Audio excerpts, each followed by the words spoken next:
Students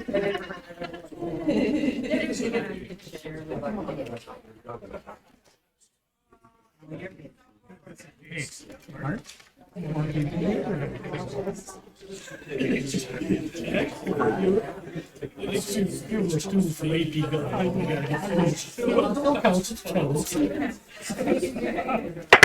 It's 5:30. I'd like to call this meeting to order. Please join me for the Pledge of Allegiance. I pledge allegiance to the flag of the United States of America and to the republic for which it stands, one nation, under God, indivisible, with justice for all. Thank you. Roll call, please. Anderson. Bedifer. Present. Doobie. Present. Holstein. Present. Yaris. Ravish present. Kuchar. Present. Seven present. Thank you. Additions, deletions, changes to the agenda? Add to the consent agenda, C, girls golf team 2023-2024. Can we also move right to F down on the consent agenda? Yeah. That's fine. Like, wait, Read it first. Which item after? Accept the regulation of. All right, so that'll become item D under non-consent. Okay. So we have a motion and second, and do you accept the modification there? Motion to approve the agenda as modified. Support? Support. Those in favor say aye. Aye. Opposed? Thank you. Agenda's done. Community comments. Anybody like to comment on the agenda items? Anybody? All right. Sterling Area Health Center. Can I give a quick just a Oh, yeah. minute? We have been, I have been meeting with the Sterling Health Center on this program for most of the year, and now we're to the point where we feel we have a program in place enough to bring it to you with information. And there are, I think, 5 schools. I don't want to take your information, but Amanda is nice enough to come and give you some information on this nice possibility of a program that could be coming to us in the near future, like next year sometime. So, Amanda, thank you for coming. Hey. Now, where would you like me to stand? Okay. Okay. Come up from wherever you want. Okay, that way I can talk to everybody. Hi everyone, I'm Amanda Forsmark. I'm the new director of school-based programs for Sterling Area Health Center.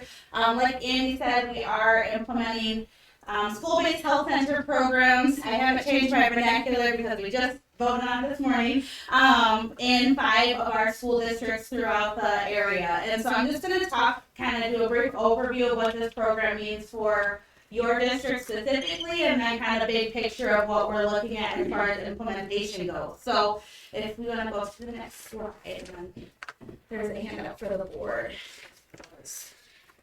And I will take questions or comments at the end as well. So child and adolescent health centers or school-based health centers have been around in the state of Michigan for about 30 years. We provide comprehensive primary care and mental health services to young people ages 5 to 21. That's our target demographic. We can see younger children if they are a child or a family member of one of our patients. We also can see older up to age 26 if they are have special needs.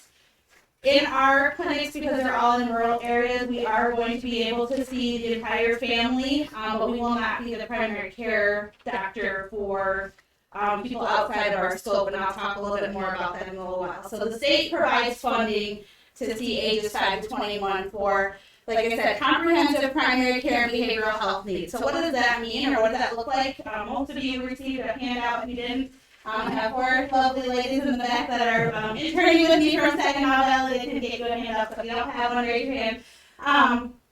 So we can provide well visits and sports physicals, immunizations, lab work, TB testing, anything that a doctor's office can provide for children, we can provide right on site. And so and I'll talk about where our proposed location is for this program. We can treat illness and injuries, so this program has proven success to keep young people in school, because if they come down to the office and aren't feeling well, or maybe have some things going on, they can be seen by our school-based health center staff and then possibly be sent back to class. So a lot of times we know young people may experience headaches and stomach aches and things like that throughout the day. We can absolutely see them for those things and send them back, but we can do a lot more than just kind of your surface level nursing needs. We have a nurse practitioner or physician assistant as our primary care provider, as well as a mental health provider. So we can be that child's primary care doctor as well. We don't have to be. If they go see the local pediatrician or family doc in town, we can collaborate with them and make sure that, let's say, our asthmatics and our diabetic patients, for example, or our young people that maybe see the doctor a little bit more often, we can help them manage that and stay in school and not see highs and lows in some of those chronic conditions. We also can, let's see, what did I miss up there? We also can provide health education and support what's being done in the schools. We also are able to enroll families in Medicaid if that's a need that they have. What we are not family planning clinics, so we do not prescribe contraceptives on school property. We do not dispense condoms. We do not do any type of abortion counseling or referrals. That's state law. We're not able to do any of those services on our property, being on school property and being a guest here.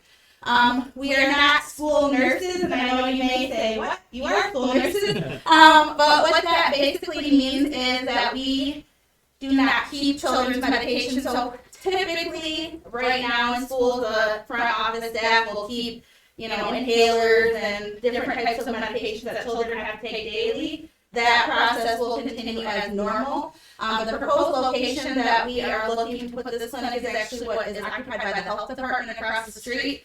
So for safety reasons, we definitely wouldn't want to keep kids EpiPens, for example, because then they're going to have to run across the street to get that in an emergency, or keep their inhalers and things of that nature. We absolutely can. We are here as a resource not only to students, but also to families, also to the schools. So for example, if you feel the front desk staff or those that are taking care of the medications could use some training as far as administration or policies and all of those wonderful things that go along with administering medication, we absolutely can be a part of that and help support you in that process. We just aren't here to come overtake some of these processes that are already in place. So the same with restorative justice and sexual health educators and all the things that the school already has in place. We aren't necessarily here to come take those things over, but we absolutely can be part of those boards. We can be part of that conversation. We want to be here to enhance what's already being done. I know you all receive 31 ed counselors through the ISD. We're already in collaboration with them, talking about ways that we can streamline referrals from so everybody from the front office staff to teachers to administrators know if I have a child in front of me, where do I refer them, what makes the most sense. And so we're all collaborating to make sure that we're not duplicating services and that we can serve as many children as possible. In terms of, well, I already talked about the services that we're not, but just to reiterate, we do not prescribe contraceptives on school property. We do not refer or provide any type of abortion services. And we don't do drug screens as well. That's something the state kind of gives us guidelines in terms of what we're permissible to do and what we're not. And so they really don't want this to be a punitive program. We can support, and I think Sterling already does have a program in place that supports the schools in terms of if a student is caught with a vape or substances. We do have a program that can help that child stay in school and also get some education around substance use. We can continue to provide that kind of proactive approach, but in terms of punishment and discipline, that's not necessarily what our goal is in being here. We can go on the slide. Does anybody have, we're going to kind of do this a little bit different. Does anybody have any questions while we're on that slide in terms of our services, what we provide, what we are not? Either in the audience or... Okay, so like I mentioned, we're working with 5 school districts and we meet regularly as an administrative team to come up with our game plan. We have, so when Sterling originally applied for this grant, we were hoping to open 4 clinics approximately at the same time, and the state kind of put the brakes on it, and they said the maximum you can open at a time is 2. And so we looked at kind of budgets and building plans and who had kind of their ducks in a row, if you will, to open the clinic soonest. And so that's how we kind of determined implementation versus planning grants. And so the state awarded us an implementation grant, which means that we are under construction or about to be, and we will be open for business October 1st in those schools. And so that is Standish Sterling as well as Whittemore Prescott. We just, submitted all of our building plans and it's gone to bids and all of that good stuff. So there are phase 1, and then our phase 2 is our planning phase, which is Pinconning and West Branch Rose City schools. All that means is we get extra time to really plan this out in terms of doing a needs assessment where we're asking families and the community, what are the biggest needs in the community? How can we best service our young people and our families as it relates to healthcare? And so right now we do have a parent survey. It's pretty general, but kind of asks some questions in terms of what services do your children need? What do you think are some gaps in the community that we can help fill? That's a survey that we're in hopes will go out to our parents within the next week or so. It's all on Google and they can just click and answer our questions. And then based on our findings from that, we can kind of tailor this program to fit the needs of the community. So that's where we are with Pinconning and West Branch. The state gives us kind of several monthly goals that we have to meet. So right now we're in a needs assessment phase, then we move into where we plan what the actual program looks like. The beauty of that is we're doing that already in our first 2 schools, so it'll be very similar in terms of how we operate, but we just have to kind of spell it out a little bit further for the requirements. And then our target date is early 2024 in terms of when we'd like to be open. We are in contact with the health department because we know they occupy that space. They actually reached out to me the day after we toured the space, and I didn't know. It was just all the stars aligned. So anyways, they're in very much support of that program, of us working together, and they're hoping that it'll help boost their immunization numbers and some different things that they've been kind of lacking in that building this school year. So they were very excited that we're going to hopefully take over that space. Gray is my 5th school. They do not currently have a grant, but we're anticipating the state releasing more funding in the fall, and we'll apply for their school as well. Does anybody have any questions in terms of the timeline for the project? I know I'm going fast, but I don't want you to be here all night. It's nice out. All right, we can go on to the next one then. So this is kind of, and I alluded to some of this, so we won't go through every bullet point, but this is kind of where we are, especially in our planning grants. Conducting a needs assessment, establishing where we're located, which we already have here. We do need to do some renovations. So we were awarded a planning grant through the state. We do have some, and because the clinic is already a space, there's already water there, there's already heat, electricity, all those things. We don't anticipate a huge cost for renovation, and we are able to fund some of that, but we may come back once we kind of have an idea of what that looks like and have a discussion with you in terms of cost of renovation. But just want to put that in your mind that that's something that we're still working on establishing.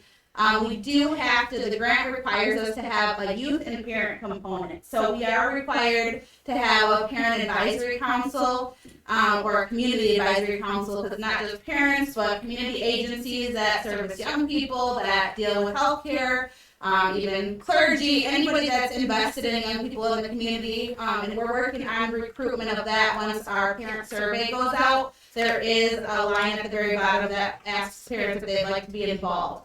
Within the school system, our behavioral specialists, our social workers, if there's key teachers and principals, and those types of folks, if they'd like to join this committee and be part of this planning process, we'd love to have as many folks at the table as possible so that we can hear a diverse range of ideas and input as we move this program forward. We will need to educate parents and the community members. our planning committee that consists of all 5 superintendents and then some local community partners are working on putting press releases and things together, but that will all get approved through each school board before anything goes out. So I have been speaking at all the school boards to kind of let you all know this is what the program looks like and get it approved this way first, and make sure we can answer any questions, clear up any miscommunications about this program, and then hopefully move forward in promoting this, because this is for everybody. It's not just for underserved children. It's not just for children without insurance. We're a regular doctor's clinic. We can bill insurance. We can do prep, self-pay, all of the things that any doctor's office can do. But we're just adolescent and young people focused. And so then, like I said, our target date is sometime early 2024 to be open for service. And we can go on to the next. So what does our model look like? We did apply for each grant to be an alternative clinical model, and basically what that means is we're required to be open 3 days a week, 3 8-hour days a week for service. We can, part of the needs assessment, that component for young people is kind of asking them when they would access the clinic. Would it be during school? Would it be after school? Keep in mind, if it's a during school appointment, parents don't, I should have mentioned this 3 slides ago, but parents do have to give consent for their children to convene. You don't just call your kid out of class and do a well child. You know, they have to, and we'll include that enrollment packet with school enrollment to make it easy for parents to sign their children up. But they do have to have consent to be seen. With that being said, we can, if they need, let's say, a sports physical, they can come see us with or without their parents being present. We'll always be in communication with the parent and say, hey, we'd like to sign your child due for a well visit. Would you like to schedule on Tuesday next week, just like a doctor's office would? You're welcome to join them. But a lot of parents in our survey we just did in West Branch, about 90% of the parents said the reason they don't take their kids to the doctor is because they can't leave work. They don't have the time. There's no hours that are during the school day. Or if a kid has a doctor's appointment that might be 20, 30 miles away, now they're missing the whole school day or half a school day for a well visit. When we can pull them out of class, see them in 30 minutes, and get them back to class right away. So that's one of the beauties of this program. It's just keeping kids healthy, keeping them in school. You know, we've seen I did this program for 10 years in Saginaw before I came up here, and the first year we were in one of our schools, the truancy rate went down 33%. And we had a really great relationship with our front office staff, with our teachers, and there was just a referral system in place. Whenever a child wanted to go home and different things like that, they made sure to circulate them through our clinic first to be seen and kind of triage and determine if they actually needed to go home. So no more faking sick for our kids. But we're able to kind of work, like I said, with all hands on deck. We even are working with CMU Health to do some telehealth since we are only going to be having a provider 3 days a week. Those other days we can do telehealth. What that also means, if a parent wanted to come to a doctor's appointment but they couldn't physically be there, we could even set up that telehealth visit for that parent to join them. So that's something cool that COVID has taught us how to master, is telehealth services, and so we're very excited to implement that in this program as well. The reason that we went for the 24-hour model instead of the 5 days a week is because our number of unduplicated clients has to be 200 or higher. The full model our number of unduplicated clients is 500 or higher. And so we anticipate eventually that we may be able to open a full model at this building or in this district because we have a larger student population than maybe some of our other districts we're working with. But it's easier to ask for more than to say, sorry, we haven't met our goals in 3 years and go backwards. So all of our grants are starting at this level, and then there's potential for us to go to 5 days a week as the need occurs. So just as an FYI for that. And then I already talked about the community and youth advisory councils.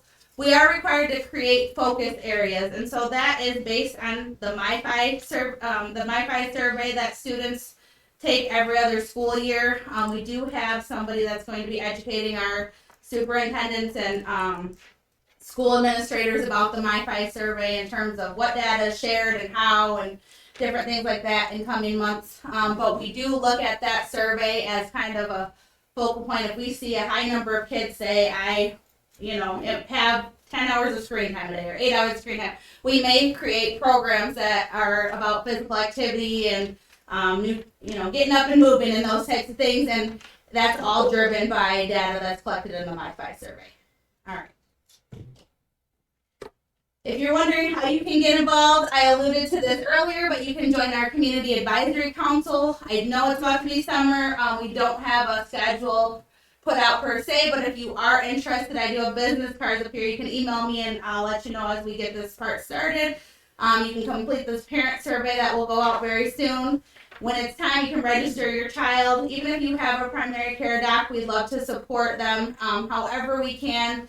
And then just letting folks know in the community that this is coming, this is for you, this is for our families, this is for our students. So does anybody have any questions? I know that was very quick. Yes, ma'am. I know you probably said this, but what about like med reviews? If your primary doctor did a med review, are you allowed to do that? Yeah, we can work with them. So if they have a primary care doc, what we'll do is create a release of information with their primary care doc. So especially our kiddos that have several meds, we'll collect that information on our consent form, and we can be able to share information back and forth with them. We saw, let's say our asthmatic patients especially, we saw them last week because they were having trouble breathing during gym class. They came down for a breathing treatment, and so then maybe that's we look at referring them back to their PCP, or maybe we can see them and maybe their PCP says we'd like you to manage them, but then send them back for the med review, and we can, that's the beauty of electronic health records and some of these things, is we're able to kind of collaborate with anybody that's taking care of our kids, but we make sure that we have a release of information to do that. Travis, do you have a question? Yes. I take it that you would displace the Pinconning Health Department out of that building. So we're still in talks with that, but I actually I spoke with their deputy health officer this past week, along with their immunization team, and they were very happy to be displaced out of the building. They did say that it's very underutilized at this time. The main thing that they do there is immunizations and WIC. We wouldn't take those services away necessarily. For immunizations, all of our VFC, which is for folks that have Medicaid and, not Medicare because we don't service that population, but Medicaid, go through the health department anyways, and so they oversee that for the whole county, and they are very happy to let us administer those instead of them having to travel out here when there's an appointment. It all goes back to the same place in terms of billing, and so we'd be working very closely with them. In terms of WIC, we've even talked about, and we haven't sat down and done anything official yet. This was a phone conversation this week, but we did talk about providing office space for them to continue to, when WIC comes back to being in person, because I know all the early childhood programs are over there, and so it makes sense to have WIC available for our families over there. And so we could absolutely provide them office space to continue those appointments as well. So then families would not be losing any services, only gaining Correct. services. Absolutely. Yep. One of my concerns was that this was not competition with our own Dr. Rapp here. I mean, that was one of my first questions. I did not want that. And it was explained to me that this will almost support him, because for students that don't have a primary doctor, they would recommend and say this would be, you could go see Dr. Rapp. So that made me feel better, knowing that we're not competing with one of our own who's been here servicing our students and families for a long time. Or it could even be other doctors, that are in Bay City, where it's not competing or trying to take them away. It's giving this quick support while they're here and they can't get back and forth. So I really liked hearing that. Yeah, a lot of young people use this kind of as an urgent care, but including well visits, which a lot of urgent care do, especially the sports physical well visits. And then those that don't have a PCP are welcome to use this as a PCP, but they don't have to give up their PCP in order to be our patient, even if it's not a Sterling Area Health Center patient. They can be, Ascension, Covenant, Mid-Michigan, or Mine, Michigan, any of those agencies.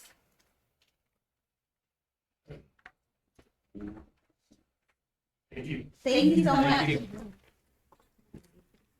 Okay, thank you.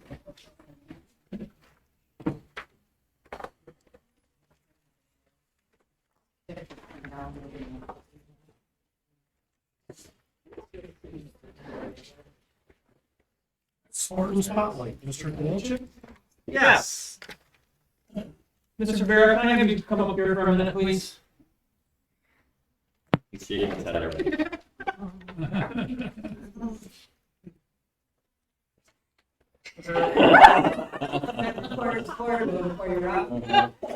Mr. Rivera is completing his second year with the Pinconning School as our health resource advisor. Rob was hired in the nick of time to help organize and run our COVID testing and reporting program. This job was time-consuming as both the state and local health department required accurate numbers. This allowed administration to be able to do their job without losing half a day with COVID concerns. Rob has improved our procedures and programs dealing with medication distribution and all health-related programs. He has trained many staff members to be CPR certified, reviewed our AED machines, and updated the components when necessary. He has been great for morale in our office, mostly due to his wife's cookies, and he is an expert at wearing costumes on our dress-up days here at school. He is also an amazing husband and dad. Rob is completing his BSN at this time, and now that our position is nearing the end of its run, he will undoubtedly be an attribute in the health field wherever he lands. So thank you, Mr. Rivera, and our Spartan Spotlight, Rob Rivera.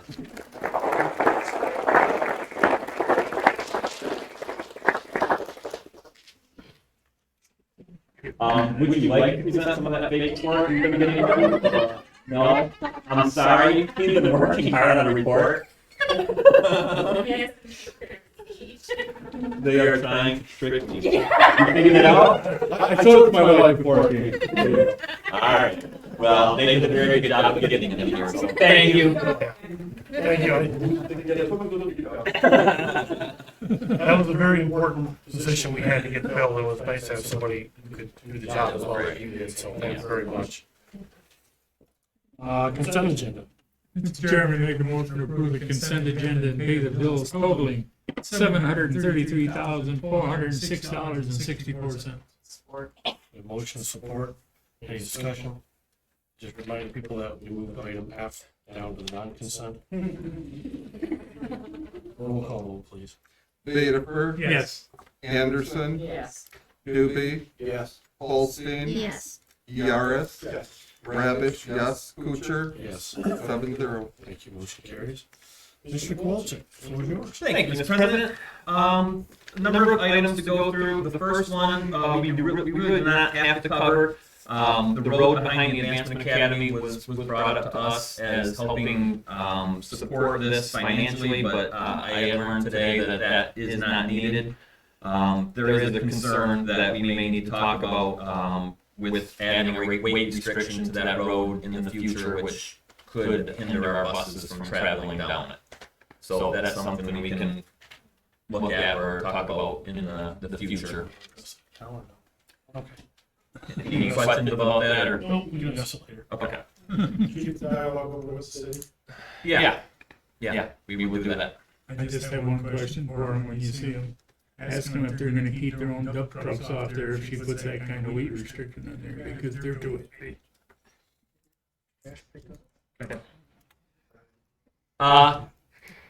Anything else? We're good? Okay.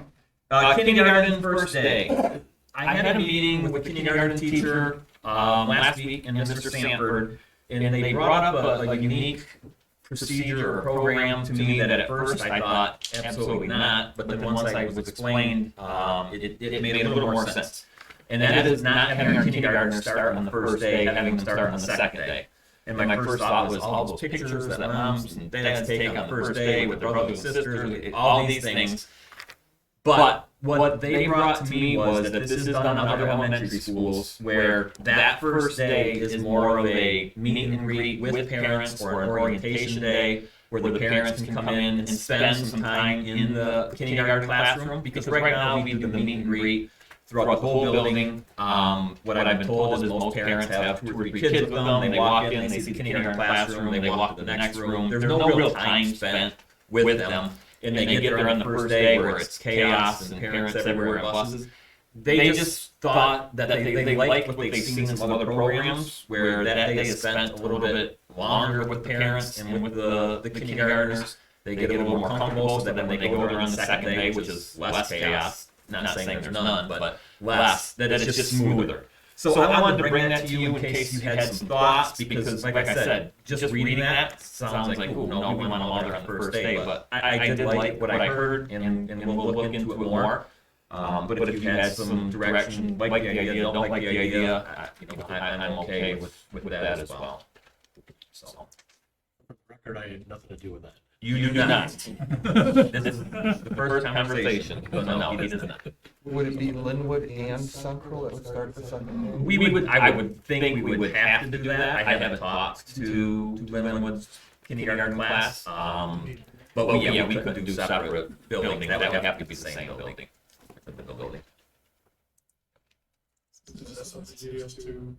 No, not at this time. We've got time. I guess what I was kind of looking for is if this is something like absolutely not, then I know it's. But if it's something to look into that we could support, then I will keep looking and maybe bring it to a future Just board when they're meeting. making me try it, if it don't work, we won't do it again. That's true. Details to the policy committee, we can bring a recommendation to the full board. I don't know if We need to ready to do that. yeah, I don't know if we need to do that. I mean, it's a day-to-day operation type thing. I'm sure any of the kindergarten teachers be willing to answer any questions. And I know my wife's excited for it. They've been talking about this for at least 2 or 3 years that I've heard. And then I just found out that they had the conversation last week, trying to actually make this come to life. So it seems like it's a good thing, but if the board wants to know, then I'm sure they can get the, between the kindergarten teachers, there's, I don't know, 100 years worth of experience, somewhere around there. So, I mean, do they get feedback from other schools that have done it that say? They love it. The other schools. Okay, the parents aren't like, geez, no, we got 2. Right, and I also requested if we were gonna move forward on this to do a survey with the parents, because I would like to, I wouldn't want to spring this on them, they have no input before we would go forward with this. I would want their input and think if they would like it as well. so currently, Andy alluded to the meet and greet before school. And it's an orientation, it's on a weeknight, usually a week or 2 before school opens. And the parents come in, both parents, one parent, but they come in with the siblings, whether older or younger. And then usually an aide or Mr. Sanford, I think, has taken all of the students and the siblings out onto the playground while the teachers talk with the parents. So it's separate. So this is interactive. It's the parent with only the kindergartner. So there's no other siblings. So there's no distractions. It's in the classroom, and they start to go through the routines. And so the parents get to understand the routine. The kids get to experience it without having any kind of fright. So that's the upside and the difference.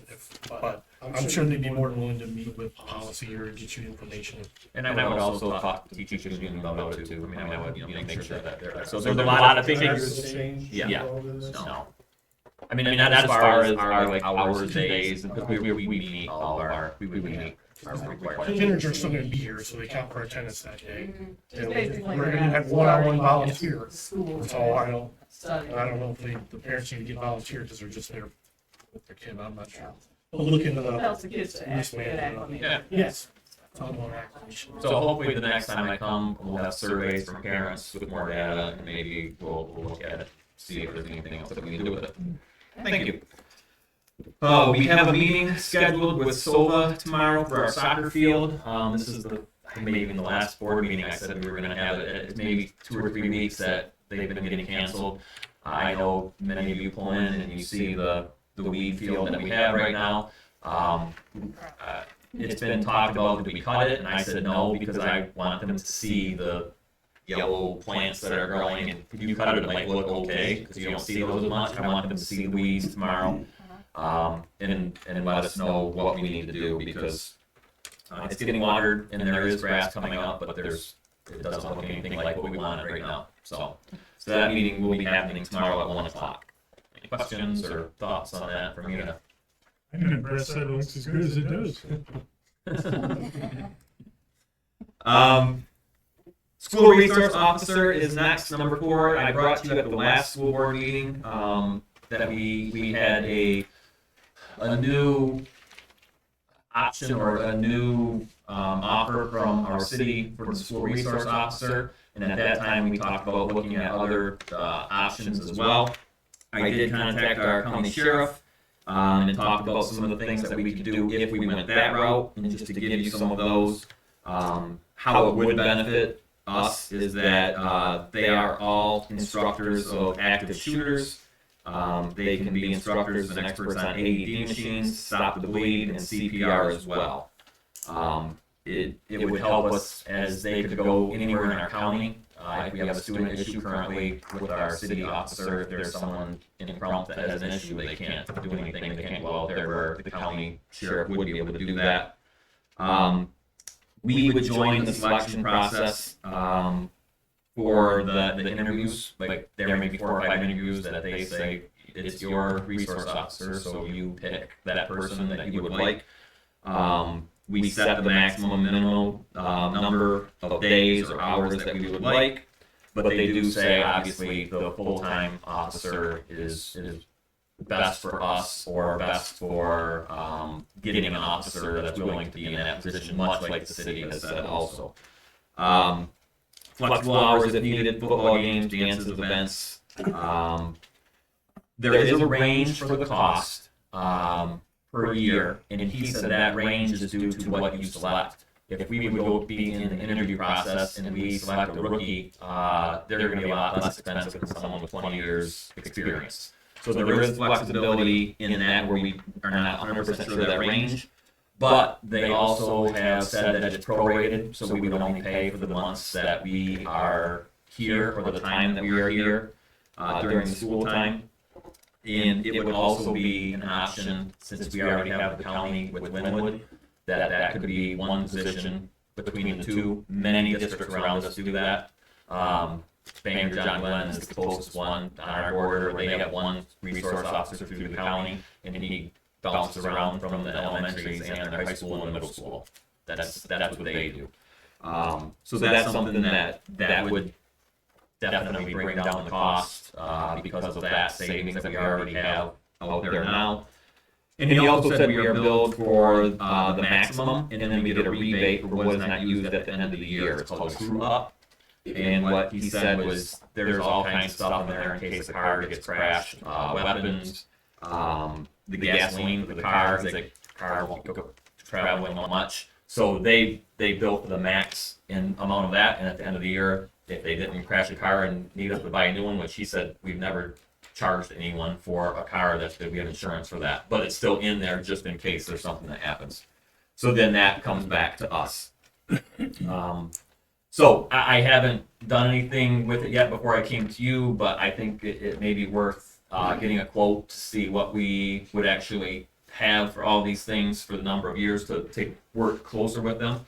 To at least see if that's something, a direction that we would like to go. I wanted to bring it to you guys first, but it doesn't seem like there's any negatives to asking for a quote and looking more into it. Did Cunningham give you an idea? Yeah. What's the cost? Well, and it's tricky because he said that first price would be 94 to 120, but all of those things you would take the 25 or 30,000 off for Linwood that we have. You would prorate the months, so it would be 2/3 of that right off the get-go. It would be 2/3 of that price because it's not all 12 months; it's 9 months, give or take a few weeks. Maybe it's a little bit more. So, it could be more like 64 to 94, depending on who we get. And then you also have that true up where you take off the things at the end as well. So it looks like it could be considerable savings compared to our offer from the city. And we like having our city people here, but this is something we have to look at as well. I personally wouldn't want to go to the county. I think the apples to apples, the city and this price look very similar. We've had a good relationship with the city for forever. The tax dollars from the district are from the same taxpayers that the city council represents. We work together in many things. The businesses they represent help us. In turn, we represent them. So I'd like to reach out again to city council and see, now that we have a comparable, because this is a great thing to get, so we can see what we're compared to. But I myself would rather see the relationship with the city continue, if at all possible. I'm not a city resident. I think, Bonnie, you're a city resident. You're the only one on the board that is. So that resident can benefit from a mutual deal between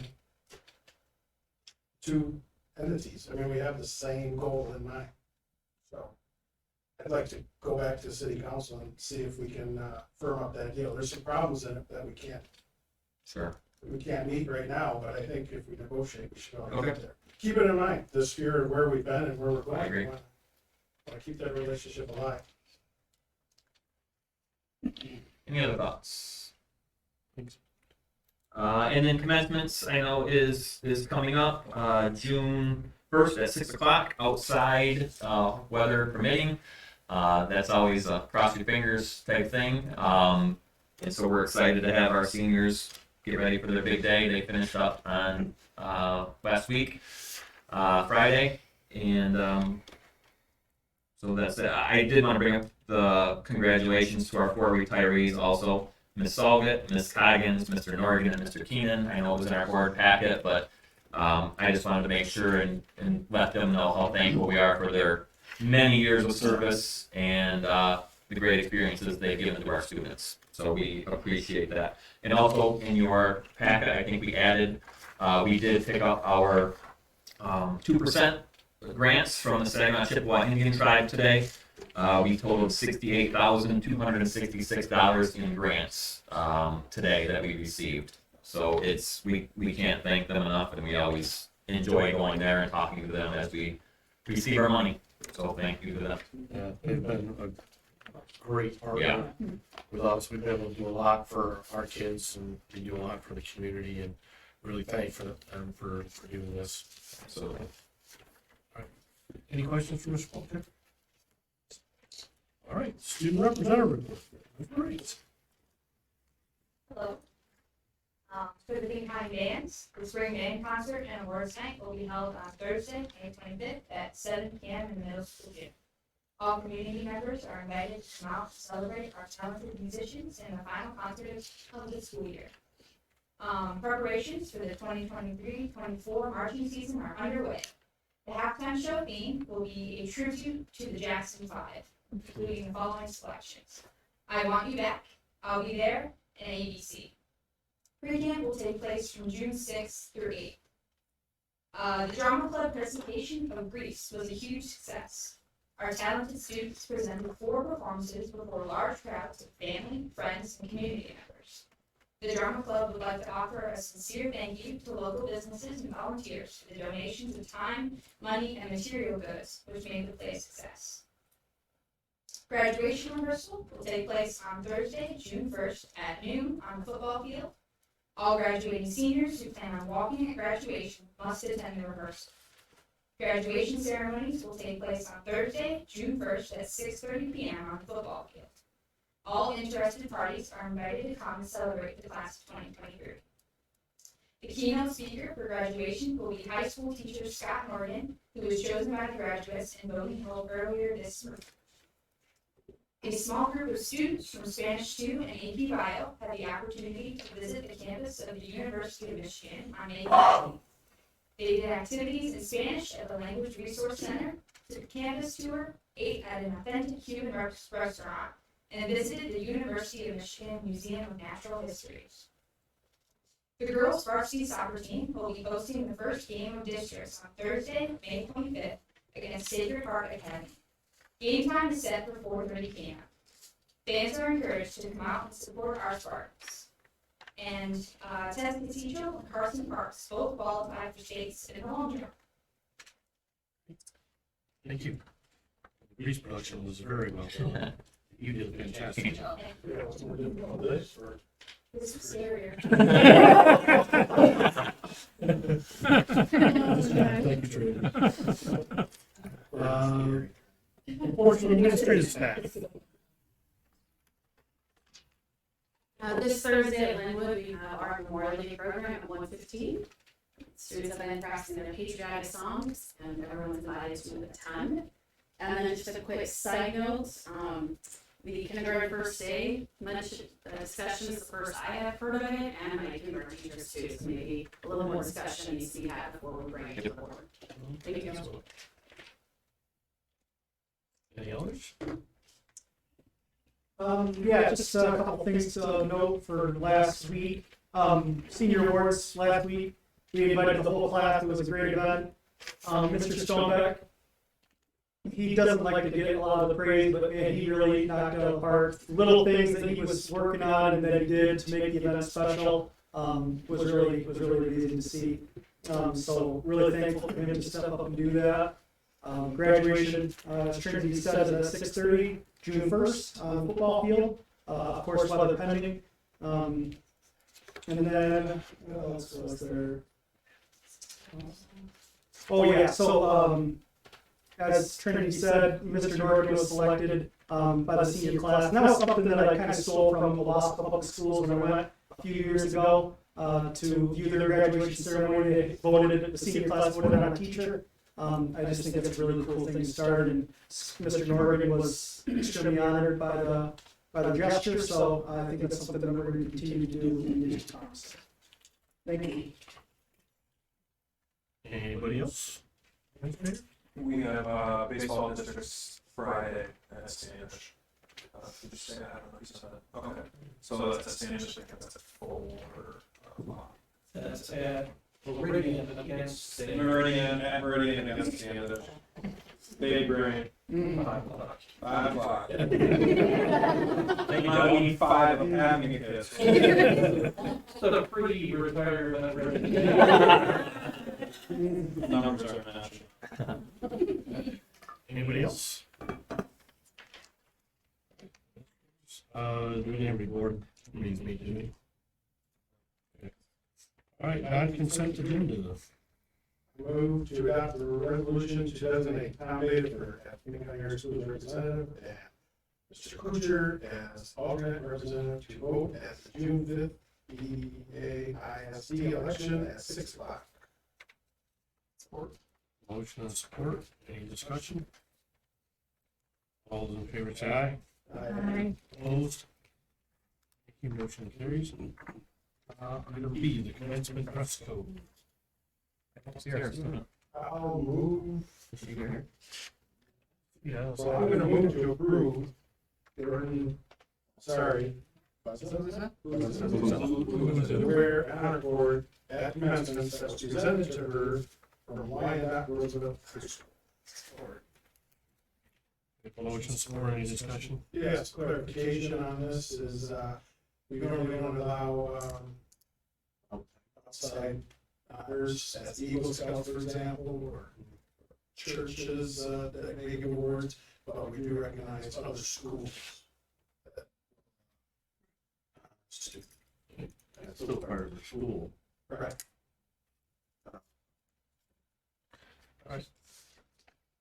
All those in favor say aye. Aye. Opposed? Motion carries. Thank you. And girls golf 2023 item C. I will have to include girls golf in the 2023-2024 sports. Support.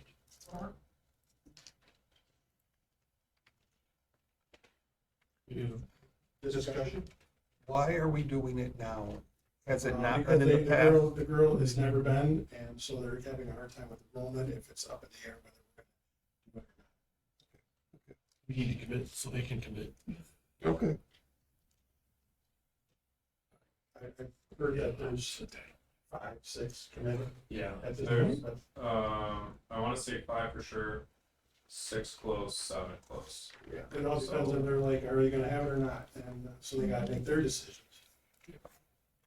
Right. And then discussion, I'd like to mention to the paper that if anyone would like to donate their golf clubs to this event, they can contact Mr. Charbonneau at 989-313-4215. As there are some youth that don't have clubs but would like to participate. All right, any other discussion? All those in favor say aye. Aye. Opposed? Thank you. Carries.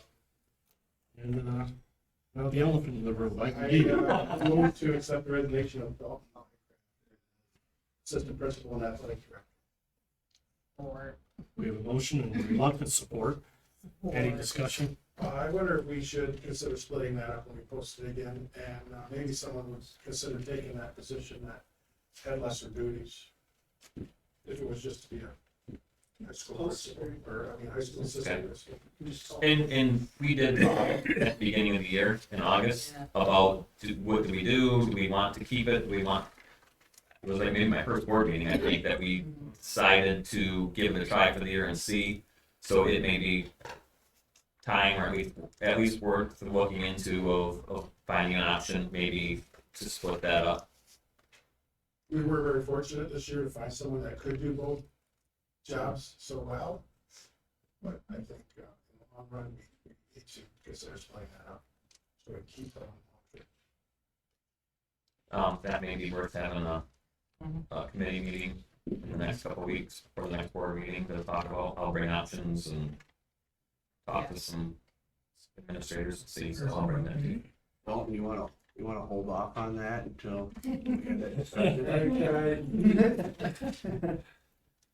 Already tried. He has 30 days to revoke that, I think. Sure, yeah, make that ruling. Hey, there, they go right You here. might even extend that to 60. Yeah. So we can set this to personnel and maybe budget needs to look at it too. Either way, yeah, that discussion needs to take place. And we have more information to make that decision too. Yeah, it'll give us an exit interview and Yep. share with us So what we asked you to do.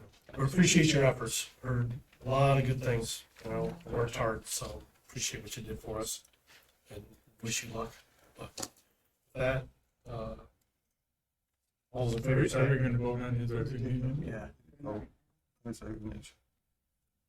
aye. So it's just- Okay, just think. All those in favor, say aye. Opposed? Yeah. One. Knowing one opposition? Two. Two? I was too loud, sorry. Motion carries. Public comments?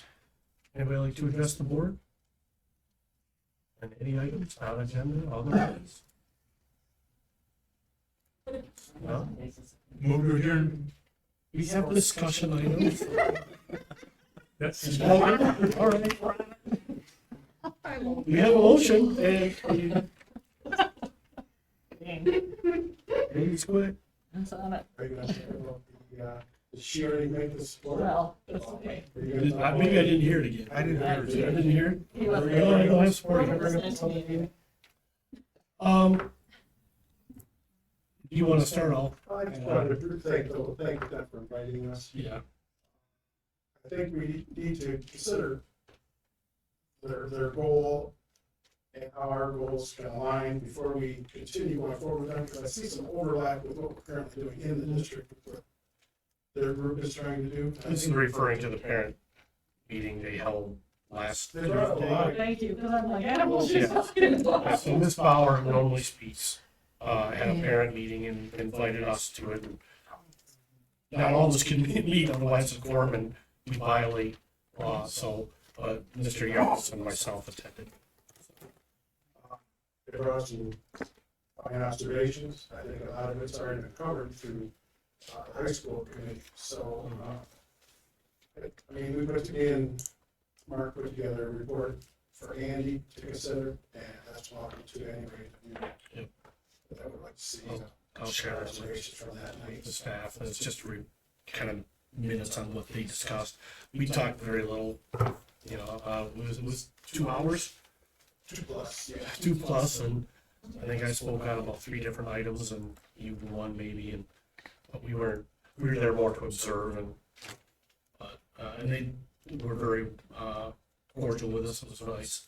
So they had a lot of topics, but again, most of them we did hear before, maybe a few different eye openers, but I'll share that report. Other than that, No, most of it was stuff that's already, Yeah. already in the works. yeah, absolutely. All right. Tom has a motion. Is there support? Support. The motion is support. Any discussion? All those in favor say aye. Aye. Opposed? Motion carries. We are adjourned.